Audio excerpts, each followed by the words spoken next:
Hi friends, welcome to my channel. இன்றைக்கி வந்து நம்ம சூப்பரான ஒரு ஹெல்த்தியான ஒரு ரெசிபி தாங்க பார்க்க போகிறோம். குழந்தைங்களாம் காய் சாப்பிட மாட்டாங்க. பீட்ரூட்னாவே சில குழந்தைங்க வந்து சாப்பிட மாட்டாங்க. ஆனால் பீட்ரூட் சாப்பிட்டா உடம்புக்கு ரொம்பவே நல்லது. ஆனால் வந்து யாரும் சாப்பிட மாட்டாங்க சில குழந்தைங்க. அதனால் அவங்க சாப்பிடாத குழந்தைங்க இந்த மாதிரி செஞ்சு கொடுக்கலாம். அதுக்கு பார்த்திங்கன்னா வந்து ஒரு 1/4 கிலோ வந்து பீட்ரூட் வந்து துருவி எடுத்து வச்சுருக்குங்க. இது கூட வந்து பொட்டுக்கடலை மாவு வந்து 1 கப்பு எடுத்துக்கோங்க. அதே கப்பில் வந்து 1/2 கப்பு அல்லது 1/4 கப்பு அளவுக்கு வந்து சோள மாவு எடுத்துக்கோங்க. அதாவது கார்ன்ஃப்ளவர் மாவு வந்து எடுத்துக்கோங்க. கார்ன்ஃப்ளவர் மாவு எதுக்குன்னா நல்லா ஒரு கிறிஸ்பியாக இருக்குங்க, சாப்பிட்றதுக்கு நல்லாயிருக்கும். பாருங்கள், காய்க்கு தகுந்தாற் போல் நீங்கள் வந்து மாவு வந்து சேர்த்துக்கோங்க. நான் வந்து எடுத்தது 1/4 கிலோ காய்க்கு தான் நான் சொல்லியிருக்கேன். இது கூட வந்து காரத்துக்கு தகுந்தாற் போல் நீங்கள் மிளகாய் தூள் சேர்த்துக்கோங்க. நான் வந்து 1 டீஸ்பூன் எடுத்திருக்கேன். தேவையான அளவு வந்து சால்ட்டு, கறி மசால் பொடி வந்து 1 டீஸ்பூன் அளவுக்கு, காரத்துக்கு தகுந்தாற் போல் நீங்கள் வந்து எடுத்துக்கோங்க. அடுத்து வந்து கொத்தமல்லி இலை, பச்சை மிளகாய் 1 மிளகாய், பெரிய வெங்காயம் வந்து நல்லா பொடியாக கட் பண்ணி 1 வெங்காயம் சேர்த்துருக்கேன். எல்லாமே சேர்த்துட்டு நல்லா வந்து மிக்ஸ் பண்ணிக்கலாம். தண்ணி இதில் வந்து எதுவுமே சேர்க்க போகிறது இல்லைங்க. நம்ம ஏன்னா பீட்ரூட்லேயே இருக்கிற தண்ணி வந்து அதே சரியாக போயிடும்.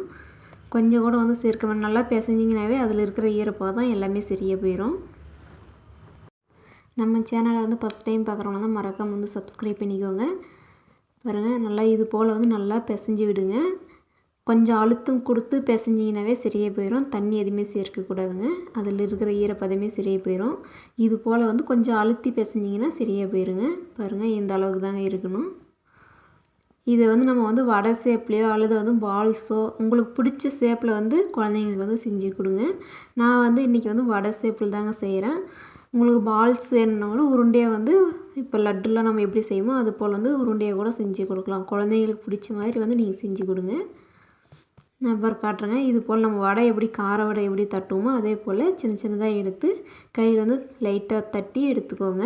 இது போல் இருக்கிறது எல்லாமே நான் வந்து இதே போல் வந்து தட்டி எடுத்துக்கிறேன். உங்களுக்கு எந்த ஷேப் உங்களுக்கு பிடிச்ச ஷேப்பில் நீங்கள் வந்து தட்டி எடுத்துக்கோங்க. நான் இன்றைக்கி எல்லாமே வடை ஷேப்பில் தாங்க தட்டி எடுத்துருக்கேன்.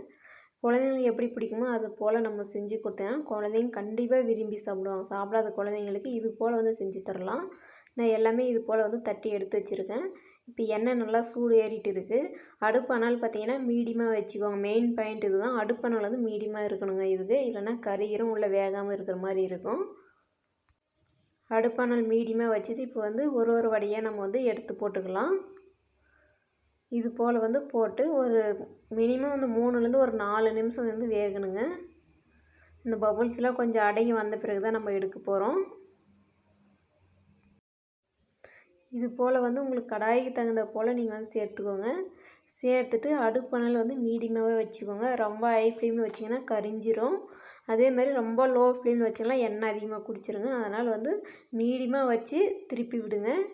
இந்த மாதிரி கலர் மாறி வந்தானே திருப்பி விடுங்க. அப்போ தான் வந்து மேலே வந்து நம்மளுக்கு கிறிஸ்பியாக கிடைக்கும். சாப்பிட்றதுக்கு நல்லா டேஸ்ட்டாகவும் இருக்கும். இது போல் வந்து திருப்பி விடுங்க. திருப்பி விட்டுட்டே இருங்க. ஒரு 4 நிமிஷம் கழித்து நம்ம வந்து எடுத்துக்கலாம். பாருங்கள், ஒரு 4 நிமிஷம் ஆயிடுச்சு. நல்லாவே வந்து வெந்திருக்கு. நல்லா கிறிஸ்பியாக இருக்கும். அந்த பபுள்ஸ் எல்லாமே அடங்கி வந்திருக்கும் பாருங்கள். எல்லாமே இப்போ எடுத்துக்கலாம். இருக்கிறது எல்லாமே இதே போல் நம்ம பொரித்து எடுத்துக்கலாம். சூப்பரான ஒரு ஹெல்த்தியான ஒரு ஸ்நாக்ஸ் ரெசிபி. குட்டீஸ்க்கு வந்து இந்த மாதிரி செஞ்சு கொடுங்க.